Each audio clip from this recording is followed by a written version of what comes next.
Up next on UBC, brought to you by... Keep the lights on. Use Airtel Money to pay for all your Yaka bills conveniently. Open the My Airtel app to buy Yaka units. Airtel Money. Simple, secure, borderless.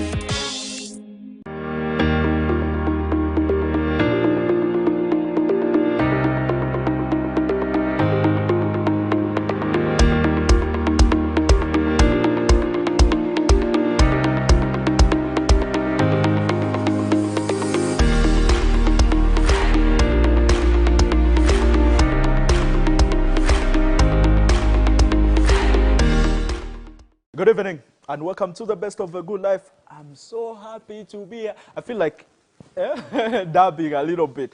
One thing I want to tell you about is these La Paire glasses. Man, these brothers had to hook me up with the best glasses in town, with the right frame and the best lens, you know. So I'm just showing off I'm looking cool, yeah. So the next guest I have on my show tonight, she's gonna shock you guys. Very incredible young lady. She's a feminist, a philanthropist, she's a makeup artist, a model, and to mention but a few. Now, this young lady believes in one thing, women emancipation. She believes that women can be powerful, women can propel to any level, they can be limitless and be whatever they want to be. I feel like we could have that soundtrack of Alicia Keys' song, This Girl is on Fire. Lucy, welcome to the show. Oh my God, I'm super charged and excited to have you. I feel overwhelmed. Nice to meet you. Nice to meet you too. I feel like I didn't even fully introduce you. There's too much. I feel like I'm in heaven right now. Come on, it's just my show. I don't know, like I won, I'm a queen. Yeah. So it feels very exciting to have you, and I feel like I did actually introduce you that much. If you're given a chance to introduce yourself, how can you introduce yourself?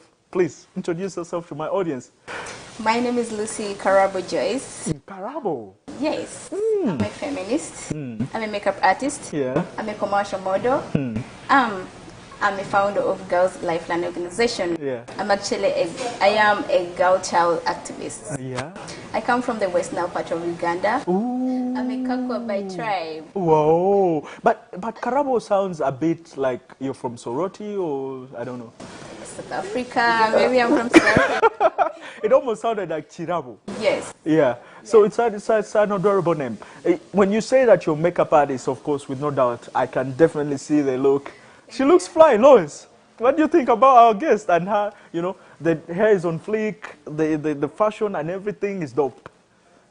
Dev is giving you thumbs up. But it's good to have you. It's good to have you. I love what you're doing for the society, especially women. Why female emancipation? Why do you feel like you have a role to play in the women world? Thank you, Drago. This is really amazing for me to share. Yeah. First and foremost, I love helping people. I'm a people's person, so I really like to help young women. Where I come from, women are still believe in African traditional norms, where women are supposed to stay home, look beautiful, and wait for their husbands, and the girls are not actually given the opportunity to study. Because when you have a boy child in the house, oh my God, like as if you've got the king. But for us, the girls, like if you go, oh, this is gonna be a prostitute. So I grew up in that environment where I feel like girls have limited time. Girls have potential to change the world. It's just because we're not given the opportunity to share, to express our feelings. So I stand for the community where I come from because I want to make a change. West Nile has been a war zone. People come from South Sudan, people are mixed, different tribes from DRC. So people don't really focus. And people that come from DRC, actually, they're from the village area. So meaning they mix now. This is like a Kachogo. We're not mixing a Kachogo where you don't even have anything to share, anything like good vibe. People still believe on the old life. So I feel like I need to come up and make a change in the West Nile region. So Lucy, were you also born from there? Are you raised from there? Yes, I was born in West Nile region from Koboko, actually from the bordering district that is Koboko district. How was it like?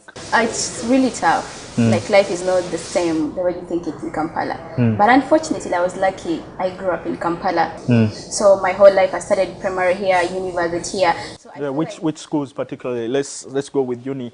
Which uni did I you went study to from? St. Lawrence University. I achieved bachelor degrees in public administration and management. Oh, that's smart. So the idea actually came from when I was doing my research. I was doing, when you're in second year, you have to do research proposal, and you have to come. So I came up with a topic called refugees. And then I was like, Lucy, why did you do refugees? I'm like, Mom, I come from a humble family background. My mom works so hard. I lost my dad, and I come from a family of 8 children, and my mom works left to right to make sure that my siblings get everything they need. Unfortunately, it's so hard for her. So me, as given an opportunity to grow up in Kampala, raised by my auntie, I got everything that I need. The dream that I want to be, always want to be a graduate, and I did that. So I wanted to show that, auntie, this is your product. This is what you One would wonder, Lucy, you're a makeup artist, you're a commercial model, what else do you have on your lap? Where do you even get time to do all this? Come on. Because I love what I'm doing. You're too busy looking good. Why do you get time to go down to these girls and empower them and give them stuff? I love everything I do. And it's easy actually too. When you love something, when you talk about modeling, when you talk about makeup artists and Girls Lifeline, the organization, it is easy for me because I love what I'm doing. And it's so much like you're doing this. Makeup is, I actually learned makeup because they used to call me this black girl. When I was doing modeling, I was discriminated. They could not pick the Because of your skin color? because of my skin. Wow. So, in Uganda, mostly companies like light skin. So every time I was like, come and do the makeup, I was the last person to do my makeup. So when I was doing my modeling 3 years back, I modeled for TV commercial, and I do photo shoots. So when I was doing my makeup, they could make me change my color. So I look like, okay, what is this? And then when the designers come, they always pick the light skin girls. So I have that self-esteem, like, okay, am I because I'm a dark skin? So I was like, okay, I think I should do my own makeup. So that's how I came up with doing my own makeup to look just me. I don't want to change. I don't want to be anybody else, only me. So I started doing my makeup for only those people who believe in themselves, because nowadays people is black and white. So black people want to be white. Yeah, so Lucy, what is it that you tell these girls when you go and you meet them? First thing is leadership. Being yourself. Being a feminist. I don't want them to be like feminists, to be over, but I want them to be themselves, to take opportunity on leadership skills, because in school sometimes they don't look at girls important. Like, when you take like, I'm not taking that credit or anything, she's not going to do anything. So I want the girls to love themselves and take leadership skills, to be acknowledged in the society, because every girl has an opportunity to shine. Every person can do better. We have presidents now, women play presidents. True. We're going to go in for a break. It has been very nice hearing your story. For starters, because it's still continuing on. Lucy, what do you think about government players and some other NGOs that are trying to emancipate women because they are there?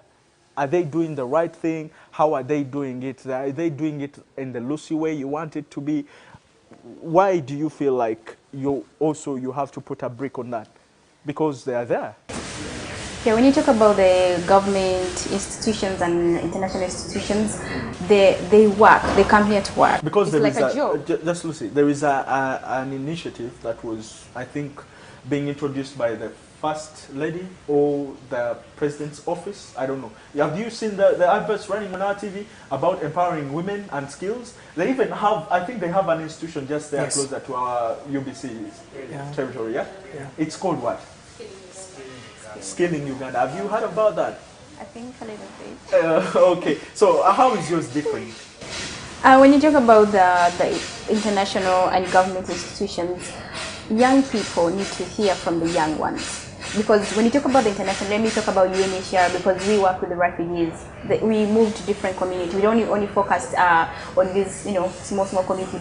We go beyond. We want to see people's different stories. So when you talk about these international NGOs, they came here to work. They're older people. So they talk to young people. Young people need young generation to talk to them and inspire them. Like, I can't say, okay, Jago, you know what? You're going to tell me something of old 90s, 80s. I mean, 90s. Like I can't, young girls need to hear things from their young fellows so that they can say, hey, I want to be like her. What's the future like for, is it Girls Line? Yeah, Girls Lifeline. What do you want people to know? How do you want them to participate? How do you want them to contribute to your calling? We would want to work with different organizations. The ones you said, international organization, international institutions, we want to work with them. So I would want to invite them to come and join Girls Lifeline, because we are women who really keep our word. We are determined, we are focused. We want to make sure that whatever we promise people, we do it. So we are not here to play games, because we find ourselves, we don't have, big grants from an international organization like other people do. So we find ourselves, we do the work when we are willingly, and we know what we're doing is right.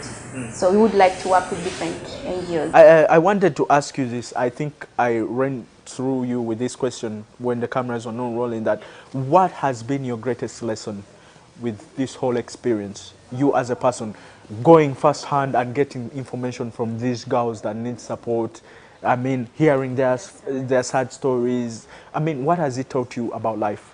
It has taught me so much. For me, I see life is something that we shouldn't brag about it.